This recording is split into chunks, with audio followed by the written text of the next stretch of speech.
Hello and welcome to the third installment of the interactive story.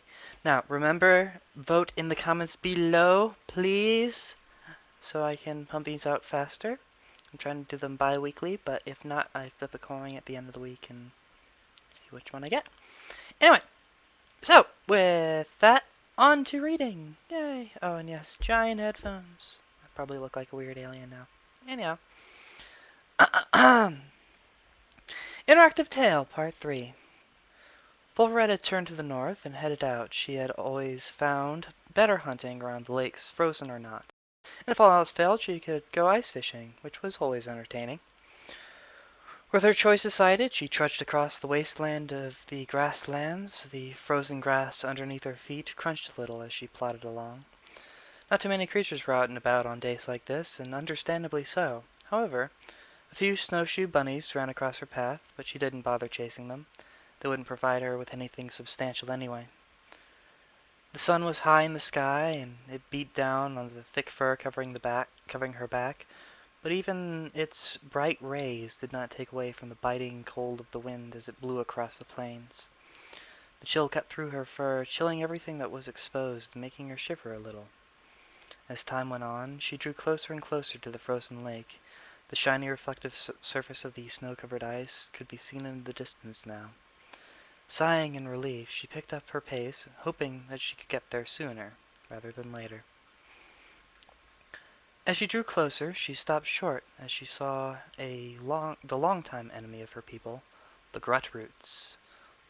A low growl emanated from deep within her chest at the simple sight of this despicable thing. She crouched down, trying to conceal herself in the tall grass. Grutroots were built like battle tanks. Huge and powerful neck muscles held up an oversized head. Their excuse me. Their head looked somewhat like that of a boar, though it had been warped and mutated in a disgusting manner.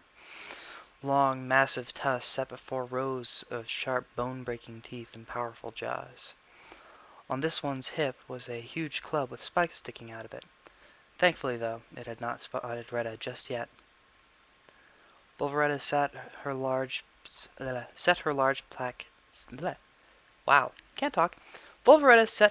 sack down and crept a bit closer. She wasn't sure if she could take this thing one-on-one unless she got a jump on him. She crouched down a bit further, the powerful muscles in her legs coiling up like a spring as she prepared herself for an attack. Sucking in a deep breath, she pounced forward with a loud bestial roar. The Grutroot started as he saw the massive creature barreling towards him and raised his club into the air. A hellish squeal came from his mouth as he charged back at the Amphi. Wolveretta swung her huge arm in a long sweep and caught the Hellboar on the side, sending him spinning away from her, but not before the Hellboar had connected the spiked club with her thigh. The spikes punctured deep into her flesh and got stuck, ripping her muscles as it was pulled back out. Howling in pain, Wolveretta gripped her leg and glared at the Grutroot. The Hellboar hadn't fared much better, though. It lay on the ground with a massive slash across its side. Struggling to stand, Wolveretta moved over to the boar and with one swipe of her huge paw ripped the jaw off of it. She struck again, disemboweling him. With the deed done, she limped her way back to her large bag and fetched some bandages. Binding her leg up tightly, she continued towards the lake, leaving the Grutroot behind to rot. Though it took her twice as long with her now wounded leg, she finally made it to the frozen lake. This was a massive lake, nearly 18 miles long and 12 across. Though from the cold weather this winter, there was a solid 6-foot thick layer of ice on top of it. Wolveretta found a nice rock next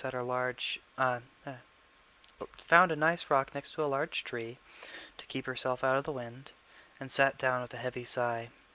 Her leg was still killing her. The pain was almost unbearable, and she most likely couldn't go hunting with it. She could always try ice fishing, or there was a town a few miles away on the lake shore. Sitting there, she pondered over her choices. And here are your 3 choices. A. Try to go hunting anyway. B. Go fishing. Or C. Go into town. Right, and that's part 3. Part 4 will hopefully be up soon, if not by the end of the week. As always, subscribe somewhere if you like it to keep updated on it. And vote in the comments below. I really need your votes for this one. And see you next week. Bye.